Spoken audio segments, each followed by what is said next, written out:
Hey guys, Ivan here, and in today's video we got a couple of, actually quite a few, of really interesting bodybuilding updates. Let's get straight into them. And the first thing we got for today, guys, is Behrouz Tabani getting the US visa. That's right, that's handled. Behrouz Tabani is not gonna have an issue entering the United States and competing at a Mr. Olympia. This guy will be there after a really hard, difficult season for him, after getting rejected from the Europe, like 4 or 5 shows, I don't even know how many, finally getting the visa for the China, like the last day before the show, traveling the whole world to get there, and now actually he got a visa for the US at 5.5 weeks out. It's awesome, really. He got his Mr. Olympia qualification in China, and only 2-3 weeks after that, he already got his visa. So yeah, again, what IBB is doing is really good. So he's gonna be in the Mr. Olympia. James Hollingshead as well. Patrick Moore, and I think Regan will probably get there by winning the Austria Pro. We'll see that in a second. We'll talk about that in a second. But yeah, as far as Behrouz, he's going to be there. He's going to be on the Mr. Olympia stage. And guys, I wasn't sure whether he deserved to win the China Pro. It was very close, but that was Behrouz after attempting to peak for a show, again, how many? 4 times? And then finally doing it, basically knowing only 2 days before the show that he is going to be allowed to compete and travel there. So that wasn't the best Behrouz, but guys, in my opinion, Behrouz at his best, perfectly peaked Behrouz, with fullness in his legs, with good tan.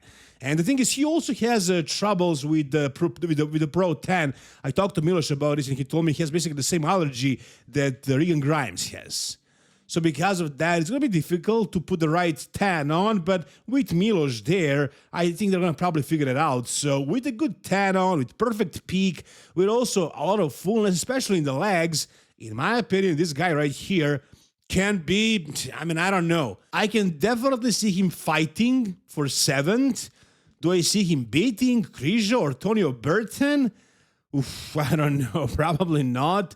But right after them, I think that's very reasonable. I think we can see him, cracking that top 10, being 10th or 9th. So yeah, this year's Mr. Olympia is going to be very competitive, crazy competitive. Like I said, if Krijo is 7th, Antonio is 8th, Behrouz is 9th, who else is going to enter that top 10? So getting the top 10 of Mr. Olympia this year is crazy hard.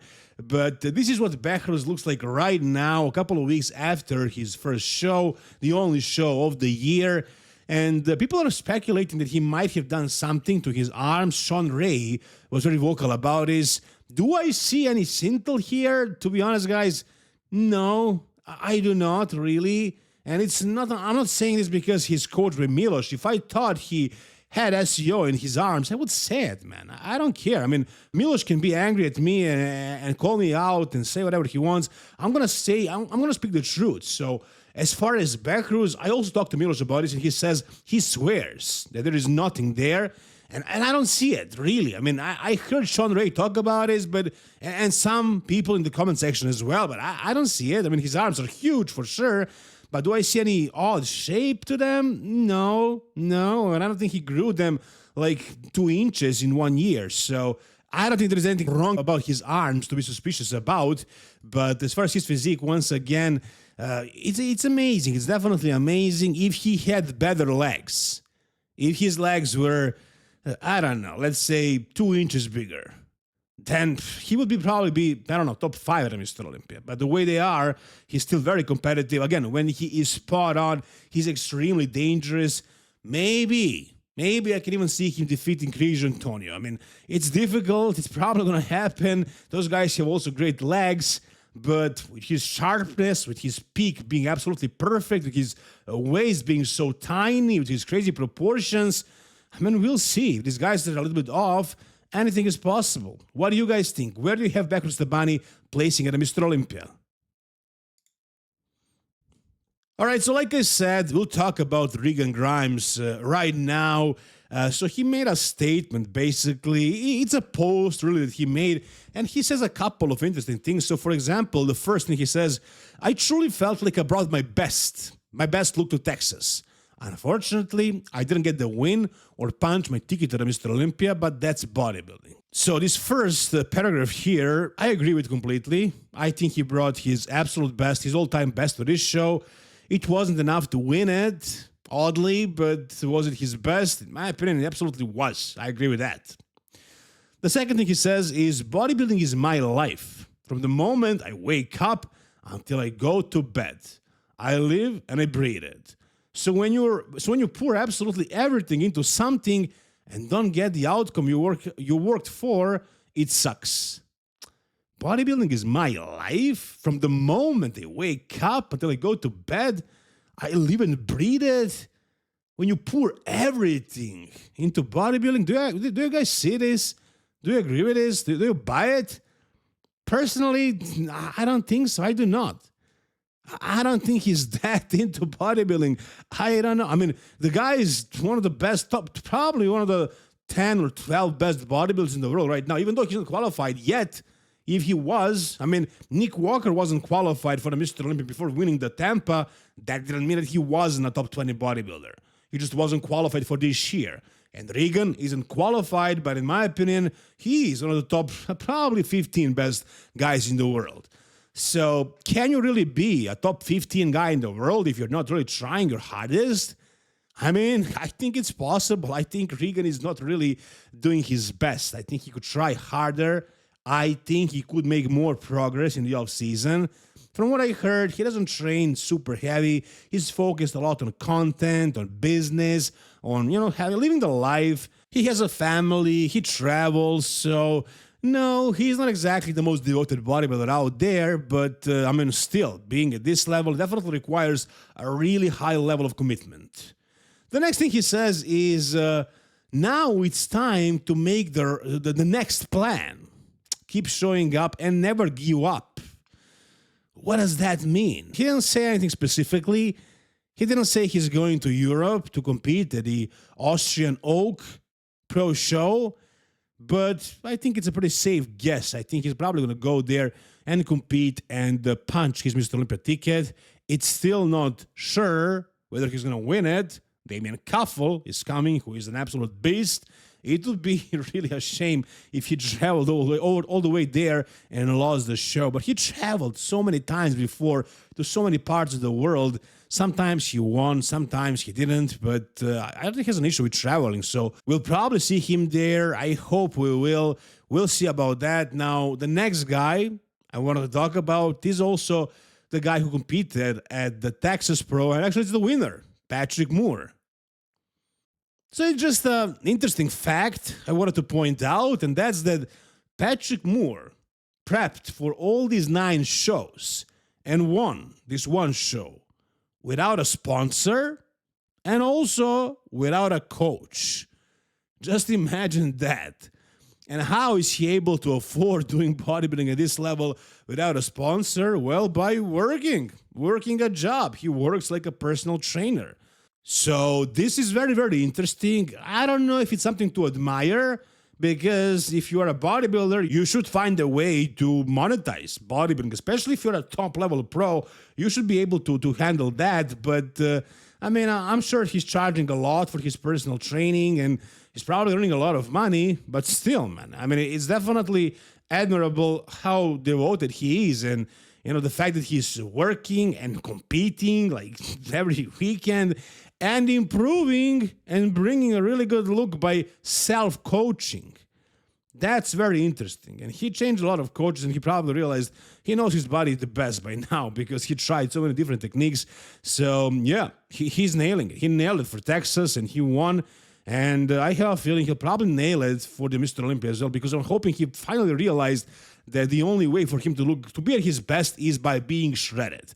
Not chasing any fullness, not chasing any size, because he'll never be a size guy. What he can bring is conditioning and shape, and when he does that, he surprises everybody, even the judges, how good he can actually be, and he wins.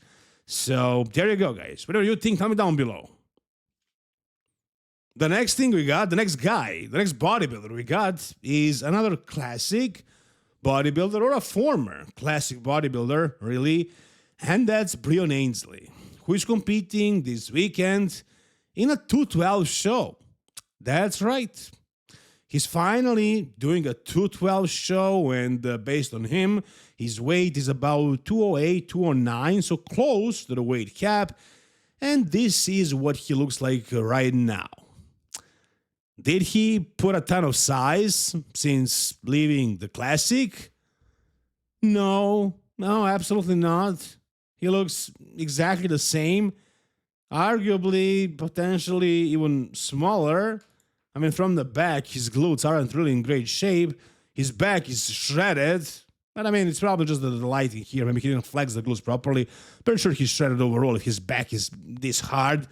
And from the front, I mean, he's in good shape for sure. But size-wise, he doesn't look big at all, man. He looks pretty small. So I'm not sure this is going to be enough to do, 212 bodybuilding competitively. We'll see. But it's definitely interesting to see him finally amongst the 212 bodybuilders. And also at his age of, 47 maybe at this point. It's definitely very impressive, but we'll see. We'll see if he's going to win the show or place high. I'm not sure what to expect because I'm seeing a classic guy right here. Basically, his old version, his classic version, the same. The regular version of Breon Ansley doing a 212 show. So what do you guys think about this? Tell me down below. All right, and now we got an update from an actual classic bodybuilder, classic physique competitor, Ramon Dino, in which he is looking pretty freaking insane, man. Pretty freaking crazy. As you can see, his glutes are shredded. They're rock hard. His back is peeled. His shoulders are all cut up. The chest is also rock hard. The quads are shredded. That's it for Ramon Dino. I don't think he can get any more conditioned than this. What else? Where would he lose any more of fat or water? I mean, I don't know if he did a peak week for the show. Maybe he could get a little bit drier. Maybe lose some, I don't know, man, like a couple of ounces of water in his lower back. But if he's not at the weight cap already, he's going to have to burn through some muscle to get to that weight cap. So this is him being completely peeled, completely shredded, ready for the show. And we are 5.5 weeks out. So he's definitely ready early. Is this going to hurt him in any way? No, I don't think so. Why would it? I mean, I don't believe in such a thing as peaking too early. Maybe for people who are used to being fat all the time and when they get lean, it's hard for them. But for a professional like Ramon, I'm pretty sure he's handling this body fat percent pretty easily as he can. And at this point, I'm sure I don't know if he's eating a lot of food because he's staying at the weight cap. If an open bodybuilder was this shredded early, then that would be really awesome. But for a classic guy, I'm pretty sure he's not eating a lot. I'm pretty sure he's able to handle that. And as far as the look won't suffer. Again, he's probably eating a lot of food and he's burning through it all. He's shredded, but he's been shredded the whole year, basically. It wasn't much worse than this, much better than this. So he was basically, he just wasn't this hard, right? Like he got that fullness, that hardness, but as far as like the body fat percent, he was very close to this the whole year. So he's used to it. And I think this is probably a good thing. But, I don't think Mike is having the same approach. Mike is getting fatter in the off season, and then he comes down in weight and condition. So we'll see. We'll see how will this play out. But again, Ramon Dino is absolutely shredded right here. All right, and finally, we got a physique update by Nick Walker, and we saw him just recently at Tampa Pro. He still has the tan on as usual. I don't know why are these marks always on his body for weeks after the show. Personally, I take a couple of showers and I do some scrubbing and the tan is off of me like a couple of days or like at least a week after the show. But Nick always keeps these marks. And my best guess would be that he's not able to reach those areas somehow. I'm not sure, but it looks ugly for sure. It looks like he's dirty. But he just pro tan. So like I said, he competed just recently. There is no point in analyzing his physique. But guys, again, there's only 5.5 weeks to Mr. Olympia. Or this actually photo was taken at 6 weeks out. So it's important to talk about Nick because he's definitely one of the contenders to win the damn thing, to win the whole show. And that's what he wants to do. As he says, he wants to show where he belongs and that he wants to prove that he can do this thing, he can win this thing, he can win the Mr. Olympia. Can he do it? I mean, I don't know, guys. Like, strange things are happening in bodybuilding currently. Like, I don't know, a lot of strange decisions. Like Patrick winning over Regan, them choosing the more aesthetic, a guy with a smaller waist. Then also a China pro, James losing to Behrouz being the more aesthetic guy. And at the Arnold Classic also, Andrew Jack winning against Nick, also a more aesthetic guy. And so on. I mean, it seems like it really looks, it more and more, it looks like bodybuilding is headed into that direction. They want to see more classic, more aesthetic looking physiques, even in open bodybuilding. And if that is actually the case, then Nick has no chance at winning the Mr. Olympia title with his physique looking the way it is. But if that's not the case, and if they maybe want something different for the Mr. Olympia, like a really freaky physique with crazy conditioning, then maybe they'll give it to him. I don't see it happening, though. But is Nick going to be the freakiest guy on that stage? Well, as long as he nails it, he's going to be probably the biggest and the most conditioned, potentially.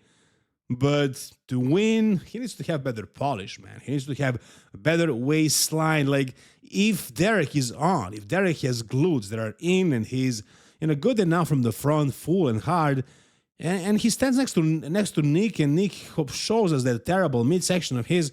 Even though he controlled it better at Tampa, it's still looking nasty. And Derek pulls that beautiful vacuum of his.